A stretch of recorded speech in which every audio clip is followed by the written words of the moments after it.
Men birinchi özümde aytıp koyayım.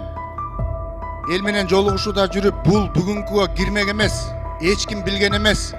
Жашыруун түрдө жасалма жол менен тууну алып кирип өткөрүп койдуңар. Үчүнчү окуудан добуш коем, добуш бериңиздер.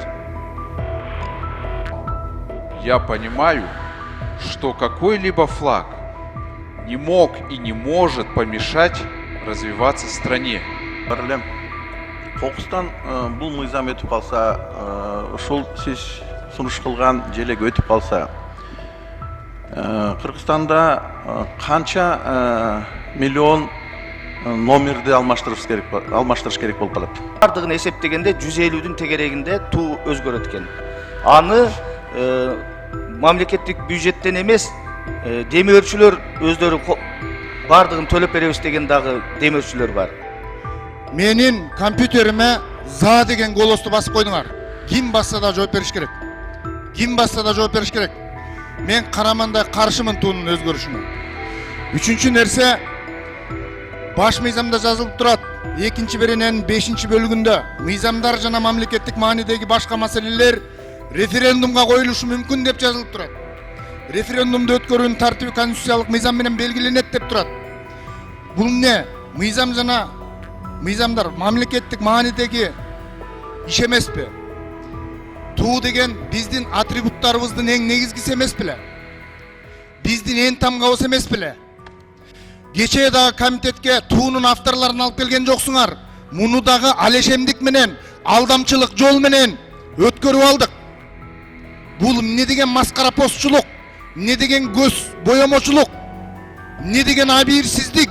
Эшиктеги элдин 90% каршы деп турат. Не кулагыбыз укпай, кулагын асып жүрүп укпагандар, көздөрүн ачып жүрүп уктагандар биз болуп атабыз. Референдум кылыш керек эле. Мен дагы бир жолу кайталап айтып коеюн. Мен жокто компьютериме туу боюнча макул деп голос берген адам жооп бериш керек.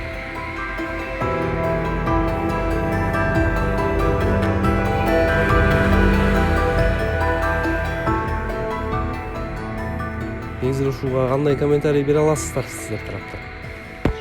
Мен тактайынчы азыр ушуну тактап тура берейин. Бул маселеси тууралуу пикиримди азыр дагы мен процедурныйга чыгып айттым. Анткени мен кечиктим.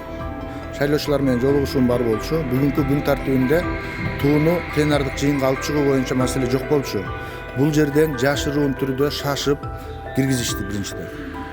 Кечээ дагы ошол жерге туунун авторлорун толук алып келген жок. Кечээ туунун авторунун бири больницада, ооруканада жатат. Ошол ооруканада жатып айтып атат ал дагы. Ошол жердеги барган туунун авторлорунун бири тууралуу. Жакшылап карап койгон киши. Бүгүн мына ушул жерге келди, 66 добуш менен өттү. Эми мен парламентаризм дегенди сыйлаган адаммын. Көпчүлүктүн добушун албетте сыйлайм, бирок өтө туура эмес, алешемдик менен өтүп кетти. Үчүнчү окуудан добуш коем, добуш бериңиздер.